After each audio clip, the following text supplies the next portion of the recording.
News when you want it with Bloomberg News Now. I'm Ed Kalegi. Israeli Prime Minister Benjamin Netanyahu says he will discuss the U.S.-Iran negotiations with President Trump in person next week. The leaders' February 11th meeting in Washington will follow the launch of indirect talks between Trump's envoys and the Iranian foreign minister in Oman, which the U.S. administration said were focused on capping Tehran's nuclear program. Israel, with U.S. reinforcement, bombed Iranian nuclear sites during a 12-day war in June and favors further action to deny its arch-foe the means to threaten its existence. Trump told reporters on Air Force One on Friday evening that a deal with Iran that only covered the nuclear issues would be acceptable. But Israel sees the current diplomacy launched after Trump threatened Iran's leaders over their bloody crackdown on domestic protests as a chance for more sweeping countermeasures and even regime change. President Trump is backing television broadcaster Nexstar's proposed $3.5 billion acquisition of Tegna, saying it would be good for competition.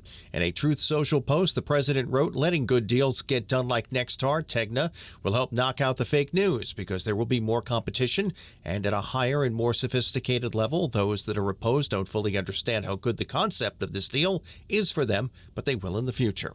The endorsement is an about-face from the president's previous skepticism toward the deal, which would require the FCC to revoke a rule barring local TV station owners from serving more than 39% of the country.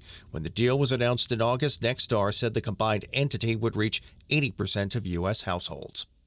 Paramount's not giving up its bid to buy Warner Brothers. Bloomberg's Monica Ricks has the latest. Paramount Skydance is pushing the Justice Department to wrap up an antitrust review of its offer to buy Warner Brothers Discovery in the coming weeks. That would trigger a 10-day waiting period for the feds to investigate and potentially challenge the proposal over competition issues. If Paramount can clear that waiting period, it could use it as a sign of government approval and use it to try to convince Warner Brothers shareholders to vote against a Netflix takeover. Paramount's been trying to undercut Netflix to buy the studio for months, but so far Warner Brothers has rejected every one of their offers. Monica Ricks, Bloomberg Radio. Ukraine's President Volodymyr Zelenskiy says the U.S. is proposing to finish all necessary negotiations to end Russia's invasion of Ukraine in June. Zelenskiy said that next round of peace talks aimed at ending Russia's 4-year invasion may happen in about a week, amid another proposed energy truce. Zelenskiy says the Ukrainian team has already accepted the invitation. The U.S. plans to convene the first formal meeting of President Trump's Board of Peace in Washington February 19th. The board was a core element of Trump's 20-point plan that helped broker a ceasefire in the war between Israel and Hamas in October.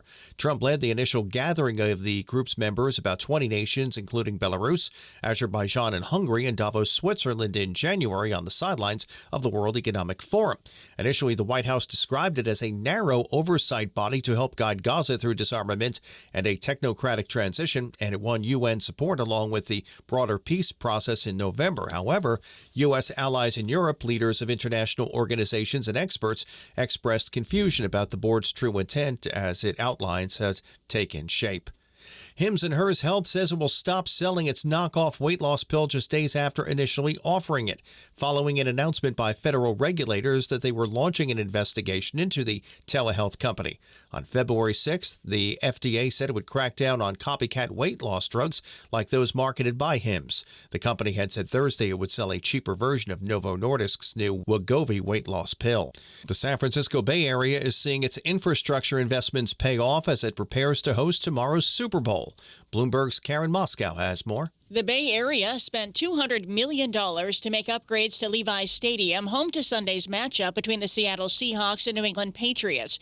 Later this year, it will host World Cup matches, and that comes after the Golden State Warriors' new arena in San Francisco is home to last year's NBA All-Star Game. The economic impact of all three events is estimated to be $1.4 billion, according to the Bay Area Host Committee. It's helping fuel a revival, with office vacancies and public transit ridership rebounding and crime said to be down. Karen Moscow, Bloomberg Radio. That's news when you want it with Bloomberg News Now. I'm Ed Kalegi.